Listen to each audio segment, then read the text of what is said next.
جنگ احد میں مسلمانوں اور کافروں کی تعداد کتنی تھی؟ اور اس جنگ میں رسول خدا نے 50 ماہر تیر اندازوں کو پہاڑ کے دامن میں کیوں بھیجا اور انہوں نے کیا کیا اور اس کا نتیجہ کیا ہوا؟ اور اس جنگ میں کون سا خاص واقعہ رونما ہوا؟ آئیے ان سوالات کے جوابات جانتے ہیں اس ایپیسوڈ میں۔ بسم اللہ الرحمن الرحیم۔ ناظرین محترم، السلام علیکم ورحمۃ اللہ وبرکاتہ۔ سبیل قرآن میں شوق و رغبت سے شریک ہونے والے تمام دوستوں کا استقبال کرتے ہیں۔ قرآن امن اور صلح کی کتاب ہے، مگر ضدی دشمن کو منہ تو جواب دیتی ہے۔ آج آپ کے سامنے لے کر حاضر ہوئے ہیں سورہ آل عمران کی آیت نمبر 121۔ آئیے اپنے اس ایپیسوڈ کو شروع کرتے ہیں سورہ آل عمران کی آیت نمبر 121 کی تلاوت اور اس کے ترجمے سے۔ کتاب انزلناه الیک مبارک لیدبروا آیاته ولیتذکر اولو الالباب۔ بسم اللہ الرحمن الرحیم۔ وَإِذْ غَدَوْتَ مِنْ أَهْلِكَ تُبَوِّئُ الْمُؤْمِنِينَ مَقَاعِدَ لِلْقِتَالِ وَاللَّهُ سَمِيعٌ عَلِيمٌ۔ اور اس وقت کو یاد کرو جب تم جنگ احد کے لیے صبح سویرے اپنے بال بچوں میں سے نکل کھڑے ہوئے تاکہ مومنوں کو لڑائی کے مرکز پر بٹھاؤ، ان کی لشکرگاہ کا تعین کرو، اللہ تعالیٰ سننے والا جاننے والا ہے۔ تو ناظرین، آپ نے سورہ آل عمران کی آیت نمبر 121 کی تلاوت اور اس کے ترجمے کو سنا۔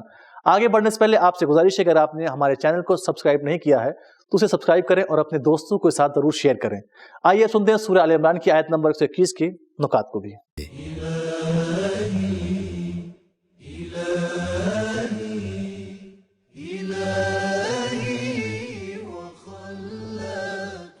جنگ احد کی رودات سن 2 ہجری کفار قریش کو جنگ بدر میں عبرتناک شکست ہوئی، جس میں ان کے 70 آدمی مارے گئے اور 70 آدمی مسلمانوں کے ہاتھوں قیدی بنا لیے گئے۔ کفار قریش شکست کھانے کے بعد مکہ لوٹ گئے۔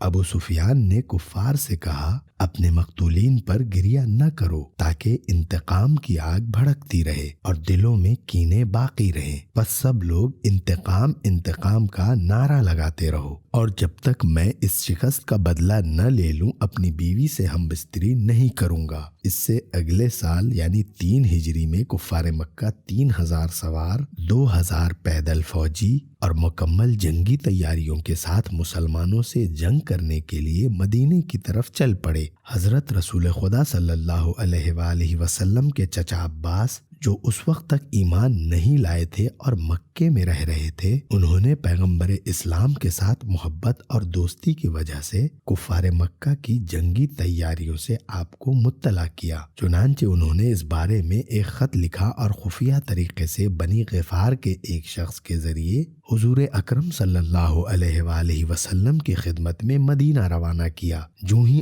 حضرت کو اس بات کا پتہ چلا تو آپ نے کفار کے مزید حالات جاننے کے لیے ایک گروہ کو مکہ روانہ فرمایا کہ جس نے واپس آ کر ابو سفیان کی سرکردگی میں کافروں کی جنگی تیاریوں کی تصدیق کی۔ پیغمبر اکرم نے جمعے کے دن ایک اجلاس بلایا، اس میں یہ معاملہ پیش کر کے مشورہ طلب کیا۔ اجلاس میں 2 نظریے سامنے آئے۔ نمبر 1، ہمیں مدینے ہی میں رہنا چاہیے اور اس کے گلی کوچوں میں مورچے بنا کر دشمن سے لڑنا چاہیے، اس طرح سے شہر کا ہر ایک فرد ہماری امداد کرے گا۔ نمبر 2، شہر سے باہر دشمن سے لڑنا چاہیے۔ دوسرا نظریہ جوش و خروش اور بہادرانہ جرأت کے ساتھ پیش کیا گیا اور جوانوں نے اس کی حامی بھری اور بہت سے لوگوں نے بھی اس کی تائید کی۔ چنانچہ فیصلہ یہی ہوا کہ شہر سے باہر نکل کر مقابلہ کیا جائے۔ اگرچہ حضرت رسول خدا صلی اللہ علیہ وآلہ وسلم کی ذاتی رائے یہ تھی کہ مدینے میں رہ کر دشمن کا مقابلہ کیا جائے، لیکن نوجوانوں کے جذبات کے پیش نظر آپ نے اسی رائے کو منظور فرمایا۔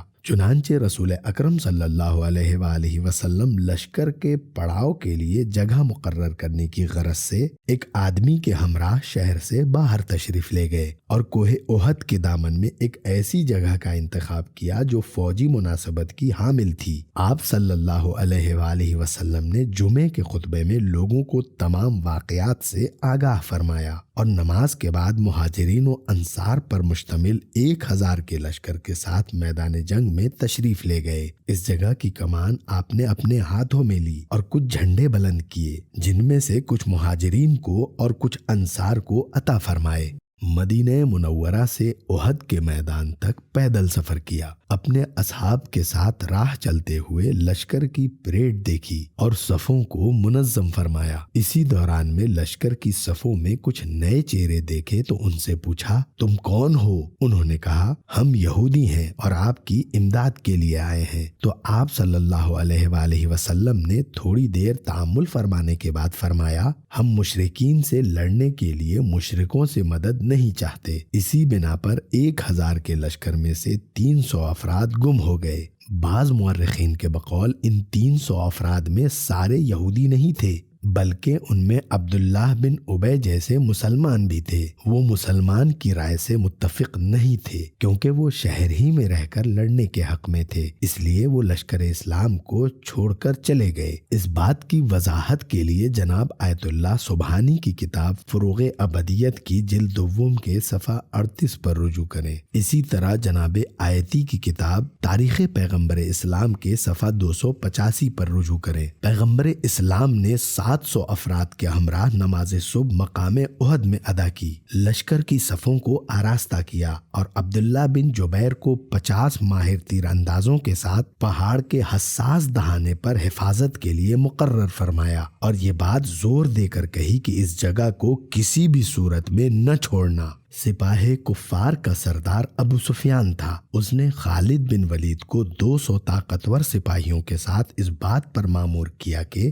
جب بھی پہاڑ کے دہانے کے محافظ غفلت کریں تو تم فوراً ہی پیچھے سے لشکر اسلام پر دھاوا بول دینا۔ آخرکار اسلام اور کفر کے لشکر ایک دوسرے کے مقابلے میں صف آرا ہو گئے۔ ابو سفیان بتوں اور خوبصورت عورتوں کے نام پر اور حضرت رسول خدا صلی اللہ علیہ وآلہ وسلم خداوند متعال کے مقدس نام پر اپنے اپنے لشکر کو تشویق و ترغیب دلا رہے تھے۔ احد کے محاذ پر مسلمانوں کی طرف سے اللہ اکبر کے نعرے بلند ہو رہے تھے اور سپاہ کفر کی طرف سے بینڈ باجوں کی صدائیں بلند ہو رہی تھیں۔ جو ہی جنگ شروع ہوئی تو مسلمانوں نے ایک ہی برق آسا حملے کے ساتھ لشکر کفر کو درہم برہم کر دیا۔ سپاہ کفر کو شکست ہو گئی، وہ لوگ بھاگنے پر مجبور ہو گئے اور مسلمانوں نے ان کا پیچھا کرنا شروع کر دیا۔ بعض مسلمان اس خیال سے کہ کفار کو شکست فاش ہو گئی ہے مال غنیمت کی جمع آوری میں سرگرم ہو گئے، حتیٰ کہ پہاڑ کی چوٹی کے محافظ بھی ان کے ساتھ شریک ہو گئے۔ انہوں نے پیغمبر اکرم کی سخت ترین تاکید کو فراموش کر دیا اور اپنی زیر نظر جگہ کو چھوڑ دیا۔ اسی اثنا میں خالد بن ولید نے اپنے 200 سپاہیوں کے ساتھ جو اسی طاق میں بیٹھے ہوئے تھے لشکر اسلام پر پیچھے سے حملہ کر دیا اور مسلمانوں نے اپنے آپ کو ناگہانی طور پر کفار کے محاصرے میں گھرا ہوا پایا۔ حضرت رسول خدا کے چچا جناب حمزہ نے جام شہادت نوش کیا اور سوائے چند افراد کے جو پیغمبر اسلام کے گرد پروانہ وار موجود تھے سبھی مسلمان بھاگ گئے۔ اس جنگ میں حضرت علی بن ابی طالب علیہ السلام کا کردار سب سے نمایاں تھا۔ وہ یوں کہ ان کی تلوار لشکر کفر پر حملے کرتے کرتے ٹوٹ گئی تو سرکار رسالت مآب نے اپنی ذوالفقار نامی تلوار انہیں عطا فرمائی اور خود ایک گوشے میں مورچہ بند ہو گئے، جبکہ علی بن ابی طالب علیہ السلام پروانہ وار ان کی حفاظت کر رہے تھے۔ اس دوران میں حضرت علی علیہ السلام کے جسم مبارک پر 60 زخم آئے۔ حضرت امام جعفر صادق علیہ السلام فرماتے ہیں، حضرت رسول خدا صلی اللہ علیہ وآلہ وسلم نے جبرائیل کو زمین و آسمان کے درمیان ملاحظہ فرمایا جو کہہ رہے تھے، لا فتح الا علی لا سیف الا ذوالفقار۔ کفار مکہ میں سے ایک شخص ابن قمہ نے اسلام کے فداکار سپاہی مصعب کو اس خیال میں شہید کر دیا کہ وہ حضرت محمد ہیں۔ تب وہ بلند آواز سے کہنے لگا، لات و عزا کی قسم، محمد مارا گیا۔ یہ سن کر کہ حضرت شہید ہو گئے ہیں کفار مطمئن ہو گئے اور میدان جنگ کو چھوڑ کر مکہ کی جانب چل دیے، لیکن ابن قمہ کا یہ نعرہ عملی طور پر مسلمانوں کے حق میں رہا۔ لیکن بہت سے بزدل مسلمان جنہوں نے حضرت کی شہادت کی افواہ سنی تو مارے وحشت کے فرار ہو گئے، لیکن جب انہیں معلوم ہو گیا کہ حضرت زندہ ہیں تو واپس آ گئے۔ حضور صلی اللہ علیہ وآلہ وسلم نے انہیں فرار ہونے پر سختی سے ڈانٹا تو انہوں نے آپ سے عذر خواہی کی۔ اس جنگ میں 70 مسلمانوں نے شہادت کا رتبہ حاصل کیا اور بہت سے لوگ مجروح بھی ہوئے۔ تفسیر نمونہ۔ خداوند رحمان الرحیم نے اس آیت میں بھی اپنے خاص بندوں کے لیے کچھ اہم پیغامات رکھے ہیں۔ تو آئیے جان لیتے ہیں ان اہم پیغامات کو بھی۔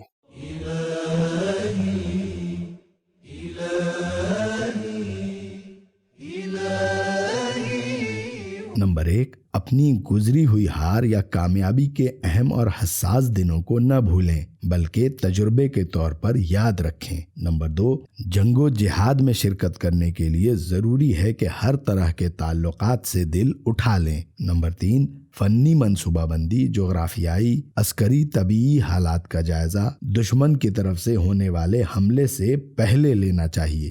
نمبر 4، جنگ کی سربراہی، اہم مورچوں کا انتخاب اور دفاعی علاقائی حکمت عملی خود پیغمبر یا مسلمانوں کے راہبر کے ذمے ہے۔ تو ناظرین، ہم نے جانا کہ جنگ احد میں کافروں کی تعداد 3000 گھوڑے سوار اور 2000 پیدل تھی، اور مسلمانوں کی تعداد 1000 تھی۔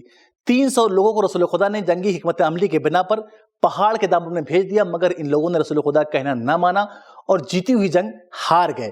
اسی جنگ میں مولا کائنات کو لا فتح الا علی کے ساتھ ذوالفقار ملی، اور اس جنگ میں مولا کائنات کو 80 زخم لگے۔